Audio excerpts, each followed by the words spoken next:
Hello, and welcome to Williams Mullen's Benefits Companion, a podcast that helps employers navigate the complex legal challenges of managing their employee benefit plans.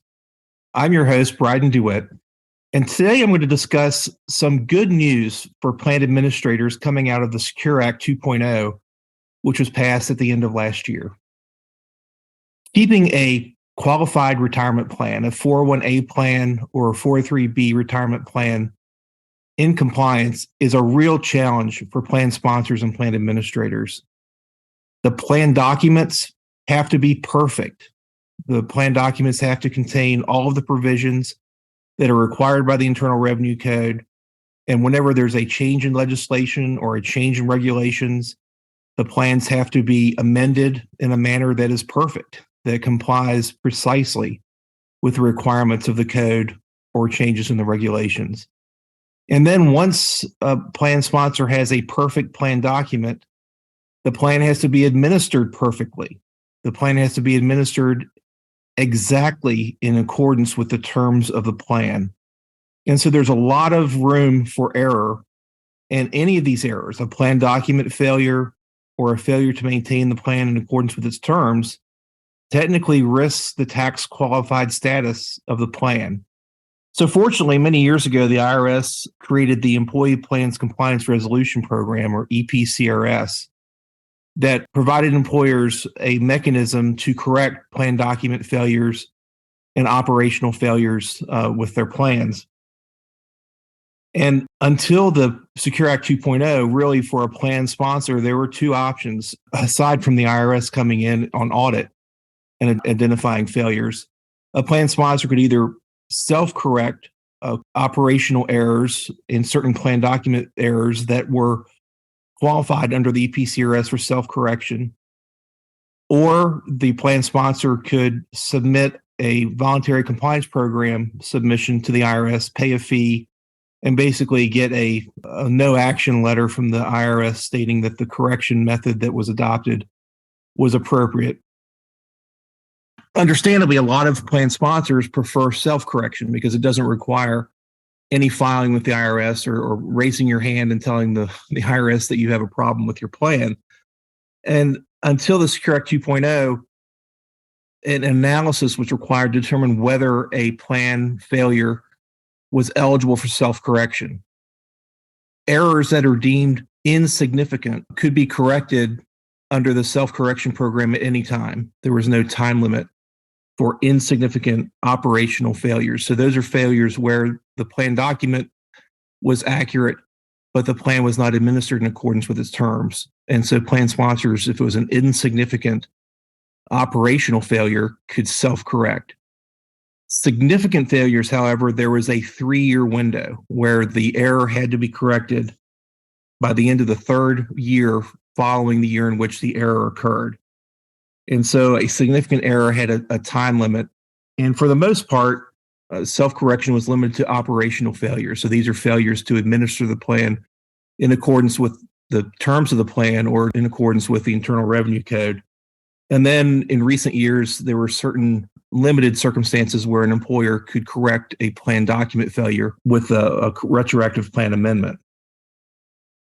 The Secure Act 2.0 significantly changes this dynamic. Any eligible inadvertent failure may now be self-corrected if the plan sponsor has practices and procedures in place designed to ensure compliance. There is no time limit on the self-correction. The correction must occur within a reasonable period of time after the date that the error is discovered.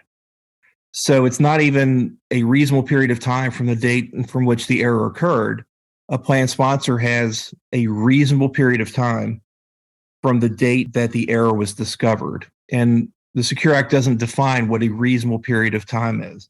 Although I don't recommend that plan sponsors wait to take action to correct a failure that they discover, it's now possible to self-correct without going into the IRS for a voluntary compliance program submission, to self-correct errors pretty much at any time after discovery of the error. And the types of errors that may be corrected is no longer limited to operational failures or certain limited plan document failures.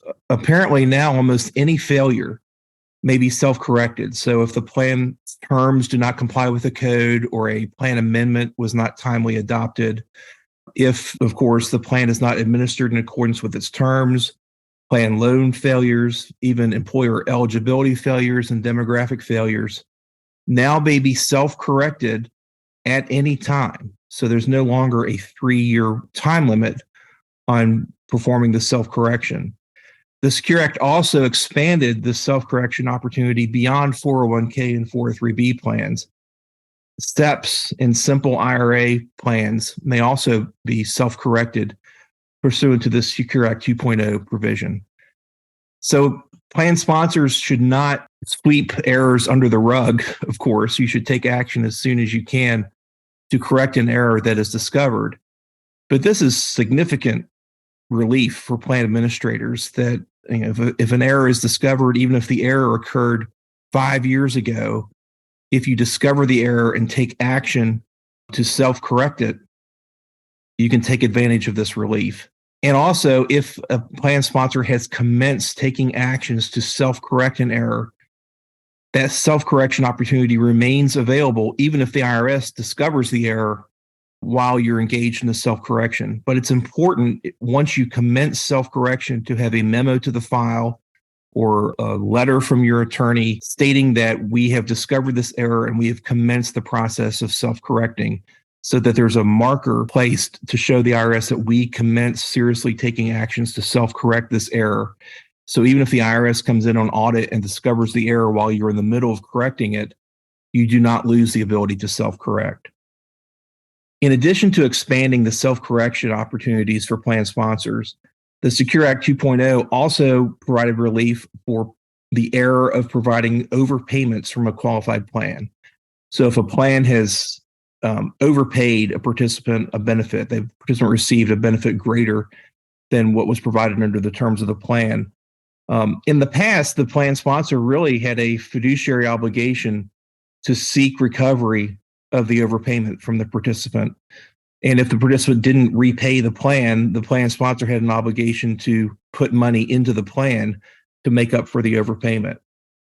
The Secure Act changes this. So now, under the Secure Act 2.0, a plan sponsor does not have to seek recovery of an overpayment.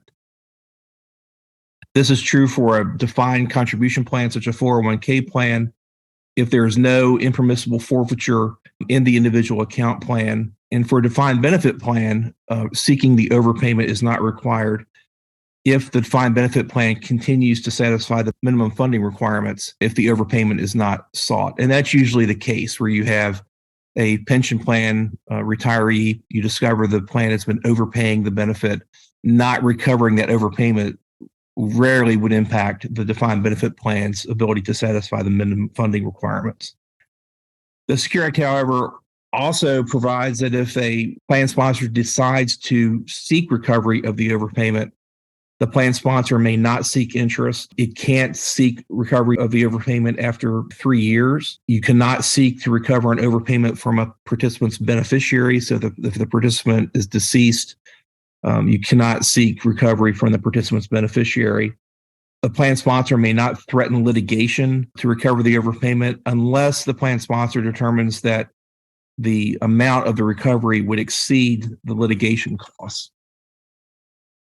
Under the Secure Act 2.0, a plan sponsor is not required to seek recovery of an overpayment. And if the plan sponsor chooses to seek recovery of the overpayment, the plan sponsor has to make sure that when doing so, it complies with these new provisions under the Secure Act.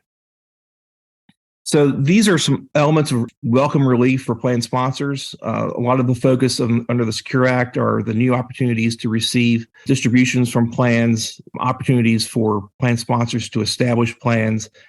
And what may be missed are these opportunities to correct plan errors that plan sponsors may not even realize exist until the issue arises. Again, plan sponsors should not delay correcting plan errors because the Secure Act 2.0 doesn't require the errors to be self-corrected within 3 years. Doesn't mean that you shouldn't take prompt action to take corrective actions. But plan sponsors can breathe a little bit easier when it comes to correcting mistakes in their qualified plans. So that'll wrap up our discussion of this additional relief afforded under the Secure Act 2.0. If listeners have any suggestions or questions, please contact me. You can also visit our employee benefits page at williamsmullen.com/employee benefits. There you can find out more about our team as well as past episodes of this podcast and legal alerts. And finally, be sure to subscribe to this podcast to be notified when our next episode posts. Thanks for listening.